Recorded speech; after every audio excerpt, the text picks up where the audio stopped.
Hello everyone. Hope आप लोग सभी बहुत अच्छे होंगे। और ये हमारी फर्स्ट क्लास है आंसर राइटिंग की। इसके बाद हम बात करेंगे introduction, main body and conclusion. So before proceeding further, पहले हम बेसिक्स की बात कर लेते हैं जो बहुत ज़रूरी है। कोई भी जो आंसर राइटिंग शुरू कर रहा है या प्रिपरेशन शुरू कर रहा है, और अगर वो मॉडरेट लेवल पे भी है आंसर राइटिंग के लिए, तो ये क्लास उसके लिए बहुत ज़रूरी है। इसमें कुछ पार्ट जो होगा वो नोट मेकिंग का भी होगा, कुछ पार्ट होगा कि हाउ टू स्टडी, एंड कुछ होगा बेसिक्स ऑफ आंसर राइटिंग के बारे में। ठीक है, एक एक करके शुरू करते हैं। यहाँ पे दो केस होते हैं। या तो आपके पास कंटेंट नहीं है तो आप आंसर राइटिंग करोगे कहाँ से। दूसरा है कि कंटेंट अच्छा है, बस प्रैक्टिस नहीं है, तो आंसर राइटिंग अच्छी नहीं है। ठीक है, अगर आपके पास कंटेंट नहीं है और आप आंसर राइटिंग नहीं कर पा रहे हो, देन सबसे पहले आपको अपना कंटेंट रेडी करना है। कैसे? Choose your book list and finalise it. Don't change it और modify it until you are not getting the content which is demanded by the mains syllabus. ठीक है, एक बार आपने अपनी बुक लिस्ट डिसाइड कर ली। सपोज़ पेपर 1 के लिए आप सिसरैली पढ़ रहे हो, पेपर 2 के लिए स्मार्क स्वैन पढ़ रहे हो, या किसी कोचिंग इंस्टीट्यूट्स के नोट रेफ़र कर रहे हो। अनटिल एंड अनलेस आपके अगर मार्क्स नहीं आ रहे हैं, इस बुक लिस्ट को चेंज नहीं करना है, चाहे कोई कुछ भी कहे कि ये बुक अच्छी नहीं है, ये बुक इसमें कंटेंट कम है, या वट। ठीक है, पहले ही ये चीज़ें कंसिडर करके आप अपनी बुक लिस्ट डिसाइड कर लो। बट एक बार उससे प्रिपरेशन शुरू कर दी, देन डोंट चेंज इट, और डोंट कंबाइन कि हाँ मैं एक तो पढ़ ही रहा हूँ, किसी और ने बोली तो दूसरी भी उसके साथ पढ़ने लगता हूँ। नहीं, प्रिपरेशन नहीं होगी। आंसर राइटिंग क्या, नोट्स भी अच्छे नहीं बनेंगे। ठीक है, choose your book list and then finalise it. Don't change it until you are not getting marks। ठीक है, देन नेक्स्ट स्टेप आता है आपका, then make your notes and finalise them. ठीक है, note making in itself is a very long topic. ठीक है, इसको हम फिर कभी डिस्कस करेंगे। अपने नोट्स बनाने हैं और फिर उसको फाइनलाइज करना है। कई लोगों के फाइनलाइज 2 बार में हो जाते हैं, कई लोगों के 3 बार में होते हैं, कईयों के 4 से 5 अटैम्प्ट लग जाते हैं उसको फाइनलाइज करते करते। इट्स वेरी सब्जेक्टिव कि आप उसको 1 बार में फाइनलाइज कर रहे हो, 2 में कर रहे हो, या 3 में कर रहे हो। ठीक है, देन उसके बाद आप जब आंसर राइटिंग प्रैक्टिस करोगे, नोट्स बन गए, उसके पहले भी शुरू हो जाती है आंसर राइटिंग, बट उसके बाद फिर आपकी एक्चुअल आंसर राइटिंग इम्प्रूव होना शुरू होती है। उससे पहले फाउंडेशन आपकी बन जाती है आंसर राइटिंग की, बट जो स्ट्रक्चर इम्प्रूव होने लगते हैं, मेंटली आप इंटरकनेक्ट करने लगते हो टॉपिक्स को, वो यहाँ से शुरू होती है जब आपके नोट्स फाइनलाइज हो जाते हैं। ठीक है, then case number 2, first learn the basics of answer writing. अगर आपके पास कंटेंट रेडी है, then optional specific techniques to write your answer. Psychology specific answer writing थोड़ी अलग है, जीएस अलग है। I don't know about other optionals, but psychology and GS में ज़्यादा डिफरेंस नहीं है, बट है अच्छा खासा डिफरेंस है आंसर राइटिंग में। ठीक है, वो हम आगे जब मेन बॉडी की बात करेंगे तो विल डिस्कस इन डिटेल।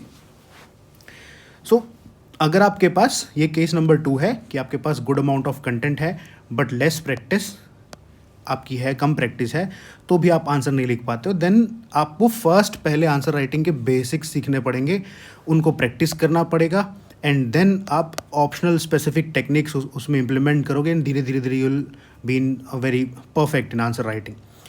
ठीक है, ये तो हो गए आपके दोनों केस 1 एंड केस 2।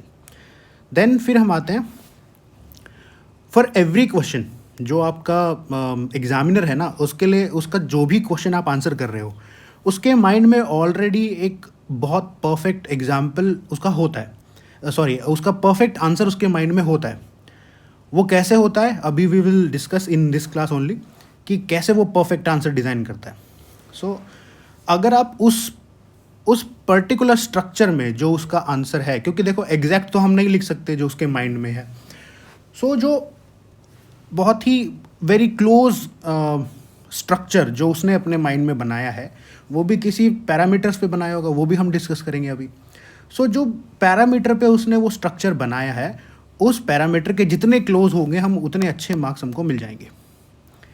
ठीक है, वो हमें आइडेंटिफाई करना है कैसे।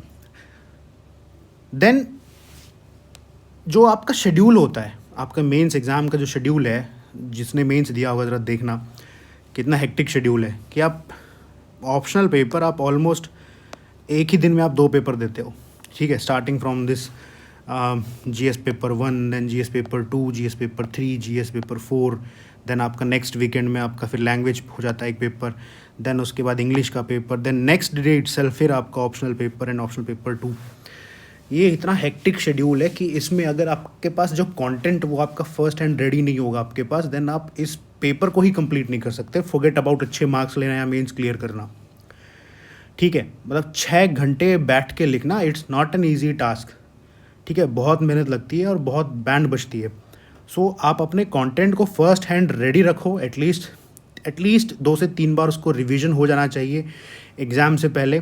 एंड देन आपकी जो सिटिंग कैपेसिटी होनी चाहिए वो one time at least 4 hours of writing, continuous writing, इतनी एटलीस्ट इतनी कैपेसिटी होनी चाहिए, तब जाके आप ये 2 मेंस के पेपर ढंग से आप दे पाओगे, कंप्लीट कर पाओगे। उसके बाद जो एक्सपर्टीज़ होती है राइटिंग की एंड राइटिंग प्रैक्टिस एंड एक एक स्किल को मास्टर करना, दैट इज़ डिफरेंट, वो अलग हो जाएगा उसके बाद, अलग चीज़ें, ठीक है। सो आपके ये नोट्स जो होने चाहिए वो फर्स्ट हैंड रेडी होने चाहिए, अदरवाइज़ वो आंसर राइटिंग इतनी अच्छी नहीं हो पाएगी। देन उसके बाद आप जो भी आपका ये शेड्यूल है जो आपने देखा होगा, ठीक है, जब आप एग्ज़ाम देते हो, चाहे वो जीएस के हों चाहे वो ऑप्शनल के हों, यू विल सी कि फॉर एग्जांपल इन साइकोलॉजी हम 19 ऑलमोस्ट क्वेश्चंस का आंसर करते हैं, ठीक है। हम इसको राउंड ऑफ मान लो 20 कर लेते हैं। आउट ऑफ दिस आपके पास 6 से 7 क्वेश्चन ऐसे होंगे जो आपको बहुत अच्छे से आते होंगे, you can answer them very easily, direct question होंगे, सिलेबस से क्वेश्चन होंगे और आपको लगेगा कि हाँ मैं तो पढ़ के आया हूँ। नाउ ये ऐसा नहीं होगा कि आपको फ्रंट पेज पे या जहाँ पे आपने लिखना शुरू किया लगा कंटिन्यूस 7 क्वेश्चन है, नहीं मिलेंगे। हो सकता है कि फर्स्ट क्वेश्चन से first and fifth question compulsory है, फर्स्ट में आपको 2 आते हों, फिफ्थ कंप्लीट आता हो, ठीक है, देन सेकंड थर्ड फोर्थ में से एक एक दो कुछ ऐसे आते हों। आपका बहुत टाइम जाएगा चूज़ करने में कि मैं कौन सा अटैम्प्ट करूँ कौन सा ना करूँ। मैं इनिशियल स्टेज की बात कर रहा हूँ, धीरे धीरे प्रैक्टिस हो जाती है, आपको आइडेंटिफाई करने लग जाते हो कि मैं कौन सा अटैम्प्ट करूँ कौन सा छोड़ दूँ, ठीक है।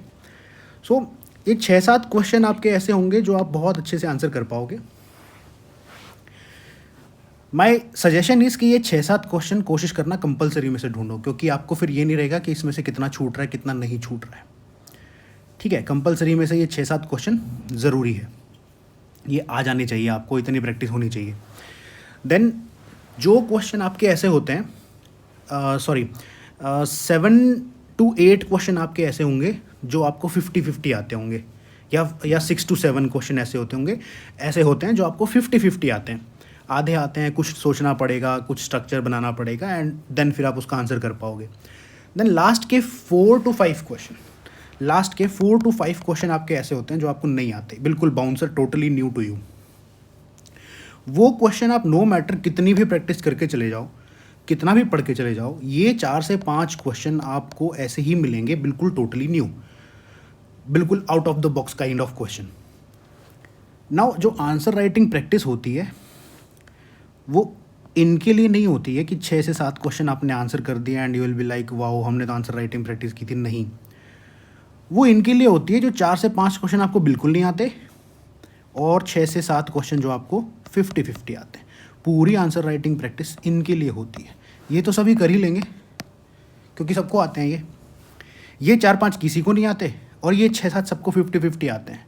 सो सारा गेम आपका चेंज होता है यहाँ पे, जो 6 to 7 क्वेश्चन सबको आधे अधूरे आते हैं, तो आप जितना आधा नहीं आता उसको कैसे टैकल करते हो, यहाँ गेम चेंज होता है।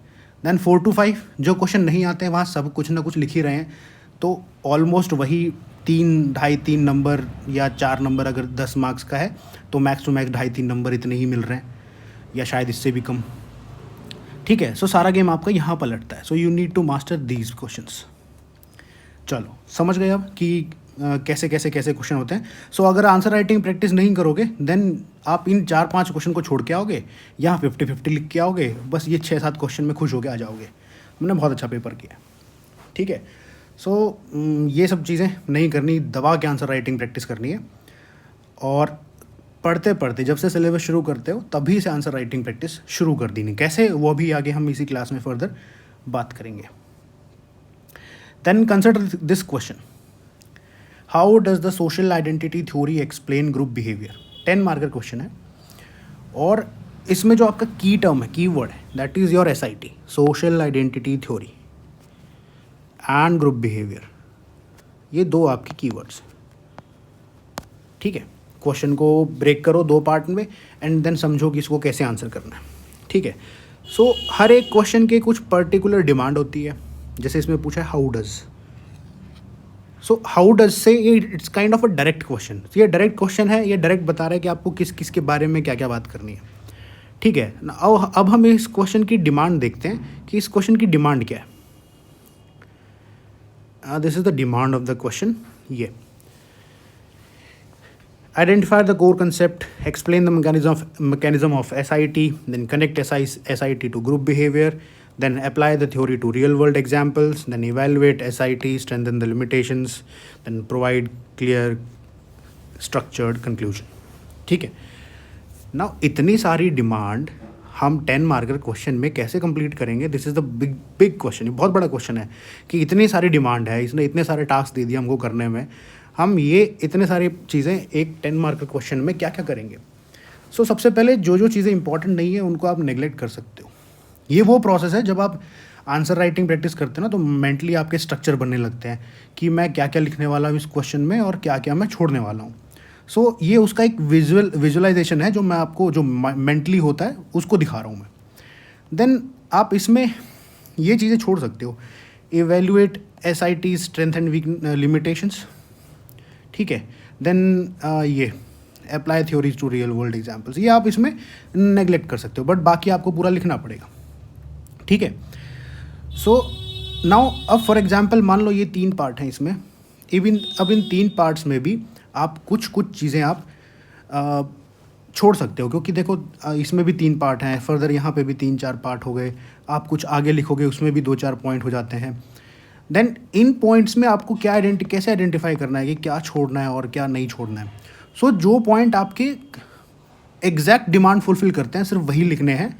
जो आपके रिलेवेंट कंटेंट में आता है वो आपको नहीं लिखना है ना। ये जो रिलेवेंट एंड एक्यूरेट डाटा है, ये कंटेंट है, इसके बारे में हम मेन बॉडी में आराम से बात करेंगे कि what is accurate content and what is relevant content. So किस कंटेंट को हम रिलेवेंट कहते हैं, किसको हम एक्यूरेट बोलते हैं, ठीक है। सो चलो डिमांड पढ़ ली हमने। Now look at this answer. ये एक टेस्ट सीरीज में एक स्टूडेंट का लिखा हुआ आंसर है। इस आंसर को पॉज करके आराम से पढ़ो।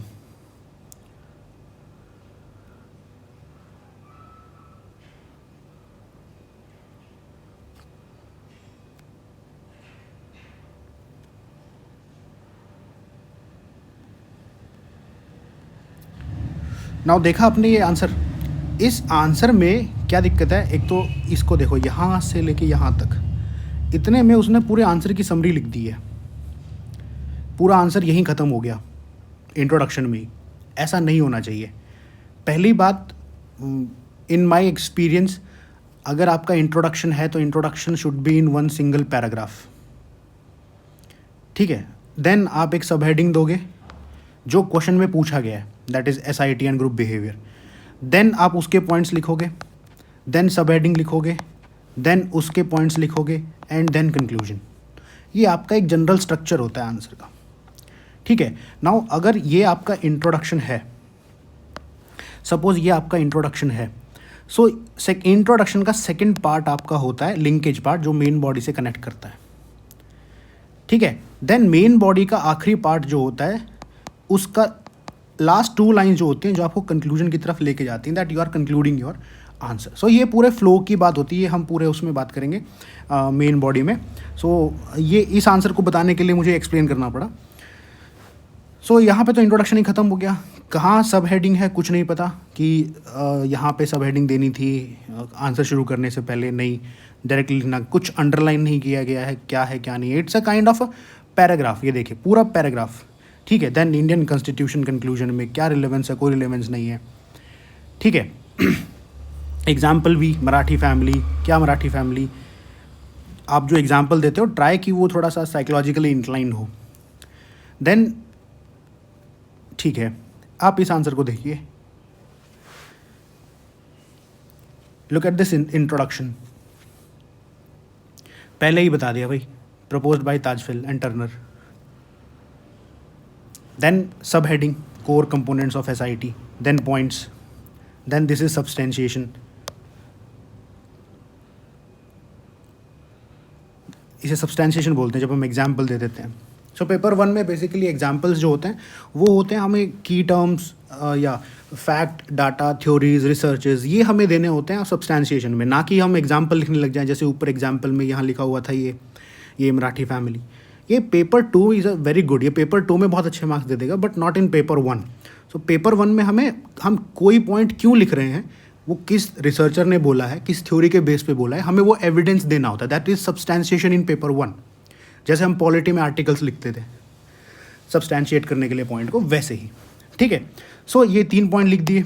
देन आपका आ गया एक्सप्लेन ग्रुप बिहेवियर, नेक्स्ट सब हेडिंग. देन आपने यहाँ पे कनेक्ट किया, पॉइंट्स लिखे आपने, ये आउट ग्रुप, प्रेजुडिस और स्टीरियोटाइपिंग. देन यहाँ पे political and sports rivalries, 3 points फटाफट. देन आपका ये कंक्लूजन. पूरे आंसर आपका अलग अलग पूरा स्ट्रक्चर दिख रहा है कि कौन से कंपोनेंट को कहाँ पे आंसर किया गया है. ठीक है. Now read this second part. यहाँ से it focuses on the psychological mechanism underlying group dynamics and intergroup behaviour. ये जो इंट्रोडक्शन था इसका ये वाला सेकेंड पार्ट आपको इस मेन बॉडी की तरफ लेके जा रहा है. That we are now heading towards main body. So ऐसे आपके इंट्रोडक्शन में लिंकेज बननी चाहिए. आप क्या करते हो, डेफिनेशन लिखी, सीधा नेक्स्ट पार्ट शुरू, कट कट कट कट. ये जीएस में चलता है, नॉट इन साइकोलॉजी. ठीक है. साइकोलॉजी में flow is very important in your answer. ठीक है.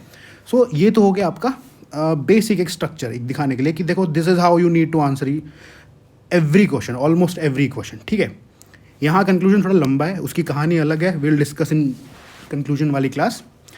ठीक है. Why this conclusion is so long और ये कितना इंपॉर्टेंट है कितना नहीं है. बेसिकली इस कंक्लूजन के 3 पार्ट है, यहाँ से यहाँ तक, देन यहाँ तक, एंड देन ये वाला लास्ट पार्ट. ठीक है.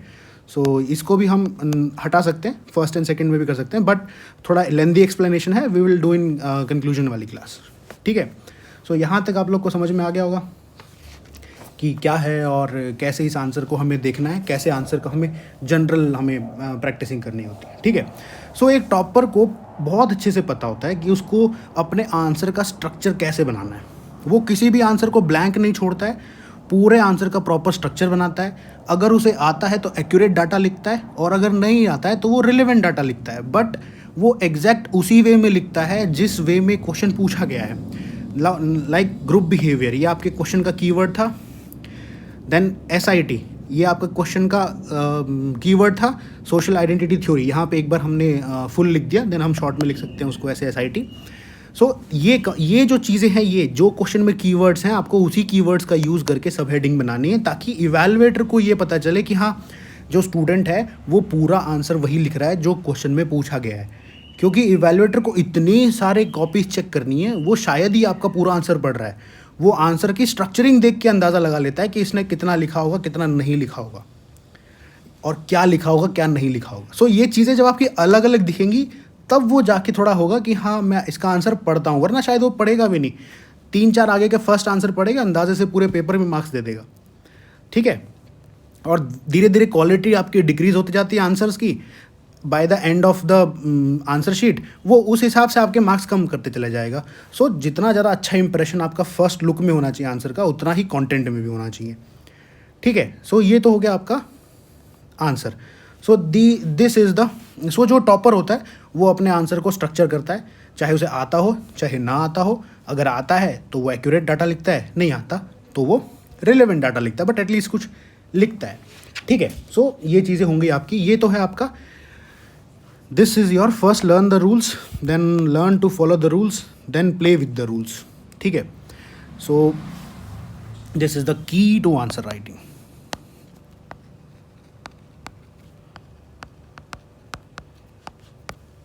ठीक है. Now what is good answer? The answer which address the demand of the question by using the keyword that are already in the question. मैंने एक्सप्लेन किया, अभी समझ में आ गया. ठीक है. Now there will always be 6 to 7 question at max which you are prepared, and always. ठीक है. सो उनके लिए हम प्रैक्टिस नहीं कर रहे हैं. ठीक है, मैं अगेन समरी बता रहा हूँ, मैं हम उनके लिए प्रैक्टिस नहीं कर रहे हैं, हम उन 3-4 क्वेश्चन के लिए प्रैक्टिस कर रहे हैं और उन 5-6 क्वेश्चन के लिए प्रैक्टिस कर रहे हैं जो हमें 50-50 आते हैं और हमें यह बिल्कुल भी नहीं आते। ठीक है, सो सबसे पहले हमें ये सीखना है कि क्वेश्चन एग्जैक्ट क्या डिमांड कर रहा है हमसे, उसको कितने पार्ट में हमें उस क्वेश्चन को आंसर करना है और हमें एग्जैक्ट क्या क्या पॉइंट्स उसमें लिखने हैं। ये समझने के बाद हमें उसकी डिमांड फुलफिल करनी है, तब जाके हमें पूरा पेपर कंप्लीट करने के मार्क्स मिलेंगे। अदरवाइज आप पूरा पेपर कंप्लीट करके भी आओगे तो भी मार्क्स नहीं मिलेंगे। ठीक है, फिर इसके लिए आपको अपने आंसर राइटिंग टेक्निक्स को शार्पन करना है। ठीक है, तब जाके आपके मार्क्स आएंगे। So the good answer addresses the demand of the question by using keywords that are already mentioned in the question. Everything else come second. Then art comes in role. आपकी answer writing की जो art है वो comes in role जब 50-50 आपके answer आते हैं हमको वहाँ पे। ठीक है, then first and foremost we need to learn the exact what question is talking about and fulfilling the demand of it, rather writing extraordinary answer or just attempting the complete paper. ठीक है, now these are the basics of answer writing. Number first is analyze the question and understand its key point. What is the demand of the question? Half the battle is won if you clearly understand the question's requirement. Carefully break down the question to identify what it is asking for, whether it demand analysis, explanation, argument or evaluation. ठीक है, सबसे पहले हमें question की demand को समझना है कि वो क्या कह रहा है, हमें क्वेश्चन को एनालाइज करना आना चाहिए। Then structure the answer in logical and coherent manner. A well structured answer ensures clarity and flow. Organise your thoughts systematically, presenting ideas in a sequence that makes sense and build your argument step by step. मैंने कहा ना psychology के answer में flow बहुत important होता है, हालांकि वो इंपॉर्टेंट सब में ही होता है, बट इतना ज़्यादा उसका सिग्निफिकेंस नहीं होता जीएस में, बट ऐसे में एथिक्स में और आपके साइकोलॉजी के आंसर्स में स्पेशली बहुत ज़्यादा उसका सिग्निफिकेंस होता है, दैट इज़ फ्लो का, कोहेरेंस का. This is your coherence. ठीक है, जिसको हम फ्लो बोल देते हैं. Then use simple and concise language to convey your thoughts. Avoid unnecessary jargon और overly complex sentences. Clear and straightforward language helps communicate your ideas effectively and ensures that your arguments is easy to follow. Now, in psychology, आपको ध्यान देना है कि आप psychological terms use करो psychology के answers में. सिंपली बेसिक अंडरस्टैंडिंग पे उसको मत लिखो. ये जीएस में बहुत अच्छा काम करता है, but in psychology you need to write psychological terms in your answer, otherwise you won't get good marks. Because optional का मतलब यही है कि you are expert in that subject, और जो साइकोलॉजी ऑप्शनल है वो आपको सिखाता ही यही है कि how to convey more in less words. ठीक है, so if you are not comfortable in using psychological terms, आप बहुत सा कंटेंट मिस कर दोगे, बिकॉज वर्ड लिमिट्स रीच हो जाएगी, तब तक आप नहीं लिख पाओगे. So use psychological terms in your sentence. It's a very very important point. Use psychological terms in your answer. ठीक है, then provide relevant and accurate information to support your argument. जैसा कि मैंने कहा कि पेपर 1 में आप लिखो कि किस फैक्ट के बेसिस पे आप वो पॉइंट बोल रहे हो, या किस थ्योरी पे या किस रिसर्च पे आप वो पॉइंट बोल रहे हो. अदरवाइज वो पॉइंट आपने लिख दिया बट उसका इतना सिग्निफिकेंस नहीं है, आपको इतने अच्छे मार्क्स नहीं मिलेंगे. ठीक है, तो सब्सटैंशिएट करो. बट इन पेपर 2 आप एग्जाम्पल लिख सकते हो, Indian context related example, real life example, what ever, जैसे आप एथिक्स में यूज़ करते हो. ठीक है, सो ये आपका पॉइंट है. Then next is demonstrate analytical and critical thinking skills. Go beyond just stating facts. Analyse the data, evaluate different perspectives and connect ideas logically. Show your ability to think critically about the topics. जहाँ पे critically thinking skills and analytical मांगा है भाई, वहीं पे करना, बाकी जगह ज़रूरत नहीं है. Then ठीक है, then stay focused and avoid deviating from the topic. Question लिखते लिखते अगर हमारे नोट्स रेडी नहीं होते ना, तो एक्चुअली हम डेविएट जाते हैं आंसर लिखते लिखते. हमें डेविएट नहीं होना है, हमें एक रफ स्ट्रक्चर माइंड में बना लेना है कि हमें इस क्वेश्चन में क्या लिखना है, कहाँ पे स्विच करना है दूसरे टॉपिक पे, एंड वो कहाँ पे हम कैसे स्विच करके कैसे उस क्वेश्चन की डिमांड फुलफिल करेंगे, रादर देन कि एक ही पॉइंट पे लिखते लिखते हम वहाँ बह गए भावनाओं में और कुछ और ही लिखे जा रहे हैं। ठीक है, ये हमें नहीं करना है। देन नेक्स्ट पार्ट आता है आपका articulate your ideas clearly and effectively, present your thoughts in a way that is both clear and persuasive. ठीक है, a well articulated response capture the readers attention and demonstrate mastery of the subject. हमें actual में ये दिखाना है, सिर्फ demonstrates mastery of the subject. और ये आप सिर्फ तब दिखा सकते हो जब आप साइकोलॉजिकल टर्म्स यूज़ करोगे। आप अपने पेपर 1 में आप थ्योरीज या डाटा या फैक्ट या रिसर्चर्स इनका नाम सब्सटैंशिएट करोगे अपने पॉइंट्स में, तब आप ये चीज़ दिखा सकते हो। अदरवाइज मार्क्स नहीं मिलेंगे, आप कितना ही अच्छे लिख के आ जाओ। ठीक है, आप इवन अगर आपके पास किसी टॉपर्स की कॉपी होगी, आप देखना फ्लो भी होगा। दूसरी चीज़, अगर सब्सटैंशिएट किया है तो बहुत अच्छे मार्क्स होंगे, अगर सब्सटैंशिएट नहीं किया है तो आप देखना कि वो होवर कर रहा होगा अराउंड 250 260 या 240, इसके बाद बढ़ते ही नहीं है, वो कितना ही अच्छे आंसर लिख ले अगर सब्सटैंशिएशन नहीं है तो। ठीक है, then use facts figures and examples to backup the points, ये मैं डिस्कस कर चुका हूँ। ठीक है, तो हम उसमें ही बात करेंगे इंट्रोडक्शन की क्लास में कि कैसे हमको ये फैक्ट्स फिगर्स यूज़ करने हैं इंट्रोडक्शन में एक्सेट्रा। सो ये थे कुछ आपके कुछ basics of answer writing.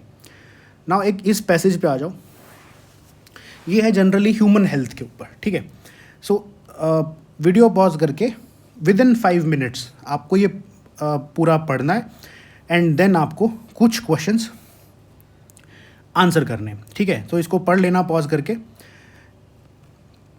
and then this is your question: how do sedentary habits and poor dietary choices contribute to lifestyle diseases, and what role do environmental factors and inadequate sleep play in declining health? Suggest measures to mitigate these effects.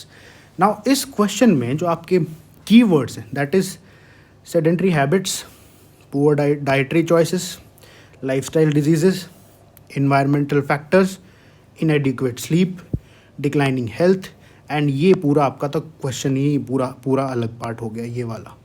ये suggest measures to mitigate this affects. ठीक है, now इस question को आपने answer करना है। पहले paragraph को 4 मिनट या 5 मिनट में पढ़ो, देन इस क्वेश्चन को आंसर करना है आपने। ठीक है, नाउ इस क्वेश्चन को जब आप आंसर करोगे, जब आप आंसर लिख लोगे, देन यू विल फाइंड कि कुछ लोगों के पास टाइम की कमी रही होगी, सो आंसर बीच में छोड़ दिया होगा।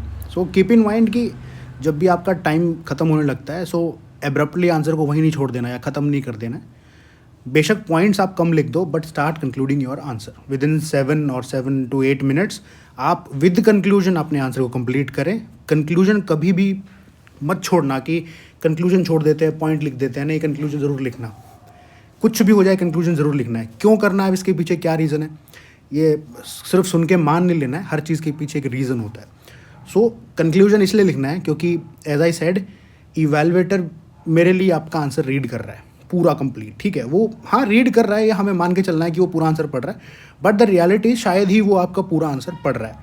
अगर आपने कंक्लूजन नहीं लिखा, सो वो जो आपका एग्जामिनर है वो ये सोचेगा, उसको ये फील आएगा कि यार इसको पूरा क्वेश्चन तो नहीं आता, पूरा आंसर तो नहीं आता, इसने बीच में छोड़ दिया है। बट विद कंक्लूजन शायद वो आगे के 2 पॉइंट ऊपर के ना पढ़े, कंक्लूजन के साथ उसको ये फील आएगा कि हाँ एटलीस्ट आंसर तो कंप्लीट किया है, इसे आंसर आता है अच्छे से। ठीक है, सो ये आपके कुछ, इसीलिए आपको कंक्लूजन जो है ज़रूर लिखना है। ठीक है, सो समटाइम वी थिंक कि हमें समझ में आ रहा है, समझ में आ गया है, the passage was easy, not out of the box, but लिखने बैठोगे तो नहीं आएगा कुछ भी। ठीक है, so the way you are studying and the way you are making notes of it will determine the way you gonna write the answer. ठीक है, अगर आपने ऊपर वाला पैसेज जो पढ़ा है, ये जो पैसेज आपने पढ़ा ऊपर, ठीक है, अब आपने इसको कैसे पढ़ा है, आपने हाईलाइट क्या क्या चीज़ें हाईलाइट की हैं, आपने एरो वाइज इसके नोट्स बना लिए पढ़ते पढ़ते, ठीक है, या पैराग्राफ में आपने नोट्स बनाए हैं, वही चीज़ जब आप रिवाइज़ करोगे वैसे ही तो आप यहाँ पे इसका आंसर लिखोगे। ठीक है, so if you behave like कि हाँ हमें पता है, पढ़ लिया था, कुछ कुछ आता है, लिख लेंगे, और होप आप लोग लिख भी लोगे, but the examiner is evaluating you on these keywords of the question, ये वाले sedentary habits, dietary choices, lifestyle diseases, जैसे मैंने ऊपर दिखाया था कि हाँ ऐसे ऐसे सब हेडिंग में सॉरी ऐसे सब हेडिंग थी आपकी, देन उसके अंडर पॉइंट्स थे आपके ऐसे।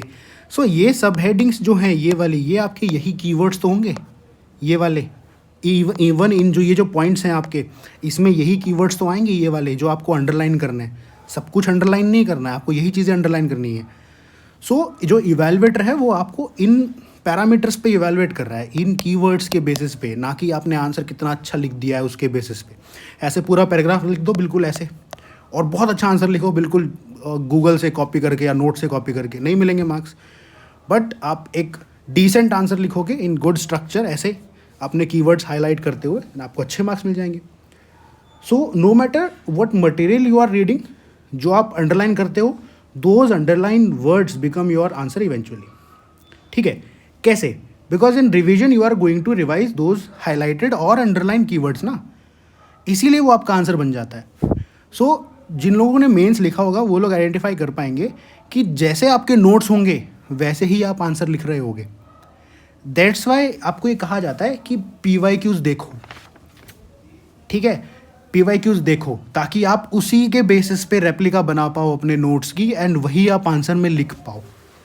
ठीक है, so make sure you are underlining the right keyword in your textbook और whatever you are reading और योर नोट्स। ठीक है, so how to make sure कि वो राइट है या नहीं है? By reading the syllabus and highlighting the syllabus keywords in your text और नोट्स।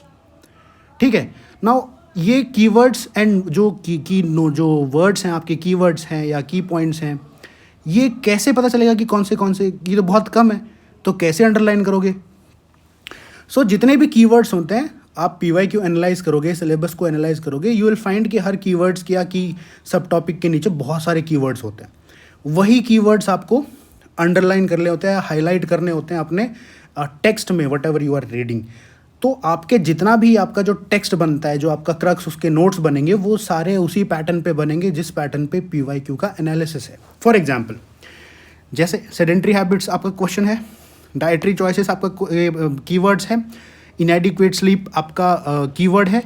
ठीक है, देन इन्वायरमेंटल फैक्टर आपका कीवर्ड है।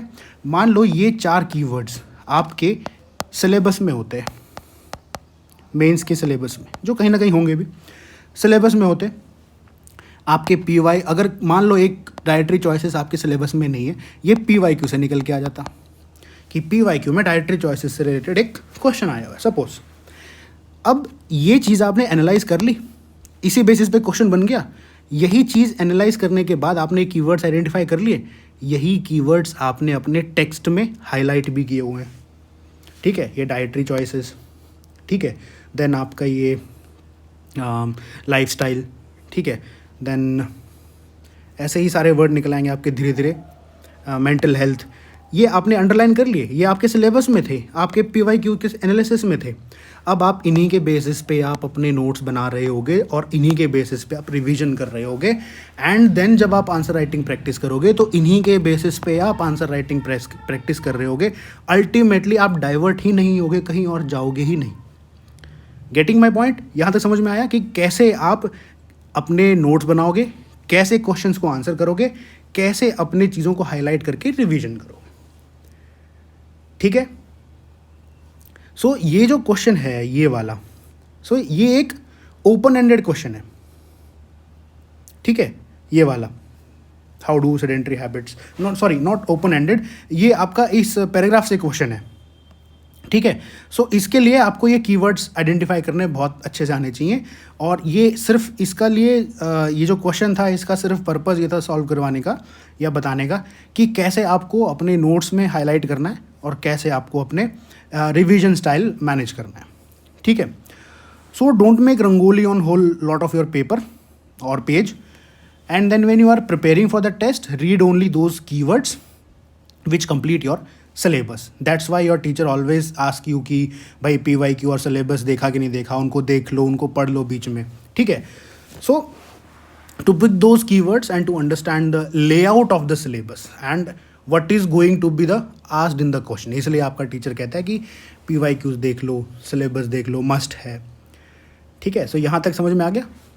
देन आगे चलते हैं। ये आपका फर्स्ट स्टेप है, identify key terms, keywords, then what should be written in your answer. उसके बाद आप अपने आंसर को आइडेंटिफाई करोगे, लिखना शुरू करोगे। देन मैंने कहा कि आप अपने हर पॉइंट में, हर अपने जो पॉइंट्स होते हैं उनको सब्सटैंशिएट करना है।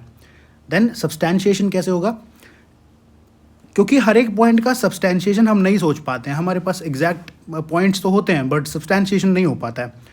सो उसका ईजी स्टेप क्या है कि पहले सब्सटैंशिएशन सोच लो कि हम क्या क्या सब्सटैंशिएशन अवेलेबल हैं उस पर्टिकुलर आंसर में हमारे लिए। देन आप अपना पॉइंट फ्रेम करो, उस पॉइंट को लिखो ताकि ये सब्सटैंशिएशन ईजी हो, पॉइंट भी हमारे पास हो लिखने के लिए और हमारा आंसर भी कंप्लीट हो जाए। ठीक है। Then create a rough structure of your answer, then write your answer with coherence, क्योंकि वो एक फ्लो में होना चाहिए। सो ये 4 स्टेप फॉलो करके आप अपनी आंसर राइटिंग प्रैक्टिस शुरू कर सकते हो। So these are the basic things. ठीक है, ये सारी चीज़ें डिटेल में हम इंट्रोडक्शन की क्लास में, मेन बॉडी क्लास में और कंक्लूजन की क्लास में हम अच्छे से डिस्कस करेंगे। ठीक है। सो देन अब ये क्वेश्चन है, इसको देखना, how do you view psychology as a discipline in India as a student of psychology, how would you introduce it to the novice, what inspired you to pursue this field. Now answer this question in 5 minutes in as many as words you can write. जितने words में लिख सकते हो लिखो, 5 minute में इसका answer लिखो फटाफट।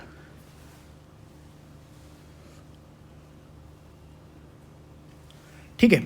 नाउ जिसने लिख लिया बहुत अच्छी बात है। बहुत से ऐसे स्टूडेंट होंगे जिन्होंने आंसर लिखा होगा बट मिस कर दिया होगा इन इंडिया। ये पूरा क्वेश्चन इस इन इंडिया पे बेस्ड था, बट आप लोगों ने लिख दिया होगा psychology as a discipline, student of psychology, introduce it to a novice, what inspire you to pursue this field. But in India वाले फैक्टर को कंसिडर ही नहीं किया होगा और वहीं आपके मार्क्स कट गए होंगे। ऐसे ओपन एंडेड क्वेश्चंस में ऐसे ही ट्रिकी चीज़ होती है जो आप मिस कर जाओगे इन इंडिया। छोटा सा पार्ट था, एक क्वेश्चन का पार्ट था और आप मिस कर जाओगे। सो ऐसी चीज़ें को मिस नहीं करना है। ठीक है, ये एक ओपन एंडेड क्वेश्चन है। ठीक है। सो इस ऐसे पर्टिकुलर क्वेश्चंस जो होते हैं ओपन एंडेड, उनके लिए मेरा एक सजेशन है, क्या कि आप इसमें n number of points frame कर सकते हो, बट वो फ्रेम कैसे करेंगे, एक ही डायमेंशन की फ्रेम नहीं करना है हमें।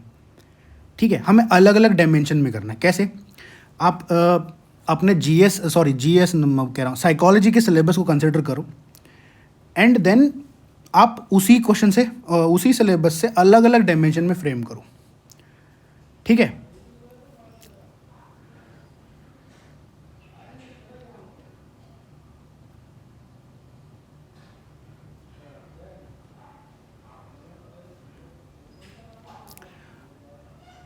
सो आपको कौन से डायमेंशंस ऐड करने हैं जो फ्रीक्वेंटली आस्क्ड हैं प्रीवियस ईयर क्वेश्चंस में या यूनिक वंस हैं। कोशिश करना वो वाले डायमेंशंस ऐड करने की, अदरवाइज जो पॉइंट है हमें लिखने वो तो लिखने हैं ही। ठीक है।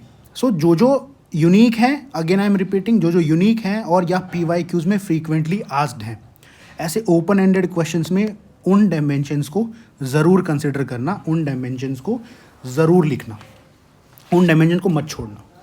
ठीक है। देन ये आपका एक क्वेश्चन था जो आपने आंसर किया। देन अगेन ये एक पैसेज है, इस पैसेज को ध्यान से पढ़ना, जो मैंने ऊपर एक्सरसाइज बताई थी वही यहाँ बता रहा हूँ। ठीक है।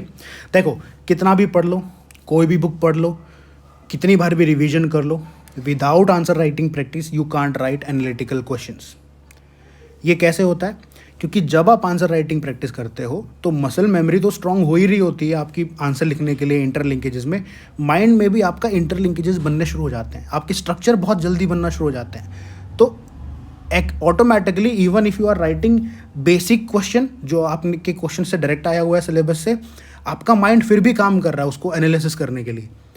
बट जब आप एक्चुअल एनालिटिकल क्वेश्चन आंसर कर रहे होते हैं तो आपकी मेंटल प्रैक्टिस वैसे ही हो जाती है और आप उसी वे में आंसर करने लग जाते हो। ठीक है। That's why answer writing practice is very important.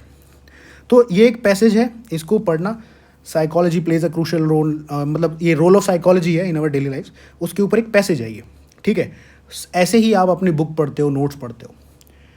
जब आप ऐसे बुक्स और नोट्स पढ़ते हो, जैसे मैंने फर्स्ट एक्सरसाइज में बताया था कि कुछ की टर्म्स होते हैं जो आप हाईलाइट करते हो, ठीक है, वो की टर्म्स आपकी डिफाइन करती हैं कि आपके नोट्स कैसे बनेंगे, ठीक है। सो जैसे इसमें आपके जो कीवर्ड्स हैं, जैसे डेली लाइव्स, ठीक है, देन आपका in India, then psychology, then again psychology, जैसे हम पढ़ते हैं ना, one of the most important areas where psychology helps in mental health, many people in India hesitate to talk about stress, anxiety और depression और due to stigma. However, understanding basic psychological concepts can encourage individuals to seek help and manage their emotions better. ऐसे जब आप पढ़ोगे तो आपको बहुत सारे कीवर्ड्स मिलेंगे जो आपके सिलेबस से मेल खाते हुए मिलेंगे, या एप्लीकेशंस ऑफ साइकोलॉजी से मेल खाते हुए मिलेंगे, जैसे आप ब्रिंगिंग हो गया, ठीक है, देन यहाँ पे चाइल्ड साइकोलॉजी हो गया, देन सोसाइटी हो जाएगा, यहाँ पे स्ट्रेस हो गया, यहाँ पे ठीक है, यहाँ पे रिलैक्सेशन टेक्निक्स हो गया, फोकस हो गया. सो ये कीवर्ड्स होंगे. इन्हीं कीवर्ड्स के बेसिस पे, ये कीवर्ड्स आपके मेंस के सिलेबस के हैं. I am considering an example कि ये एक एग्जाम्पल है जो टेक्स्ट आप बुक में पढ़ते हो, फॉर उसका एक टेक्स्ट का एक पार्ट है मान लो. देन ये जो कीवर्ड जो मैं हाईलाइट कर रहा हूँ, these keywords are from mains का सिलेबस एंड PYQs का एनालिसिस, ठीक है. इन्हीं के बेसिस पे मैं क्वेश्चन फ्रेम करूँगा. ये क्वेश्चन फ्रेम हो गए while reading, एंड इन्हीं को मैं आंसर करूँगा यूजिंग दीज सेम कीवर्ड्स. सो मैं सिलेबस पे भी स्टिक रहूँगा, कीवर्ड्स पे भी स्टिक रहूँगा, आंसर राइटिंग प्रैक्टिस भी मेरी होती रहेगी साथ साथ. Getting my point. सो हमें जब हम कोई भी टेक्स्ट पढ़ते हैं या अपनी कोई भी प्रैक्टिस करते हैं, हमें इस तरीके से प्रैक्टिस करनी होती है, और यही सेम क्वेश्चन हमें ऐसे, मतलब इसी टाइप के क्वेश्चन हमें बनाने होते हैं, आंसर करने होते हैं. जब हम क्वेश्चन आंसर फॉर्मेट में ऐसे पढ़ते जाते हैं तो हम आंसर राइटिंग प्रैक्टिस भी साथ में कर रहे हैं, और हम जो चीज़ें हैं वो तुरंत वहीं एक्टिव लर्निंग भी हो रही है. बुक हमने बंद की एंड देन हमने लिखना शुरू किया, फटाफट वहीं पे नोट्स बनाए, तो वहीं पे हमारी चीज़ें बहुत ईजीली होने लगती हैं. हमें रिटेंशन पावर बढ़ जाती है, हम चीज़ें बहुत ज़्यादा याद रखने लग जाते हैं, चीज़ें याद रहने लग जाती हैं और समझ में ही बहुत अच्छे से आ जाती है, ठीक है. सो ये थी आपकी बेसिक्स ऑफ आंसर राइटिंग. यहाँ इसके बाद, इतना समझ में आने के बाद, हम डिस्कस करेंगे इंट्रोडक्शन के लिए, main body and conclusion. Psychological answer कैसे लिखने हैं इसी के बेसिस पे बस.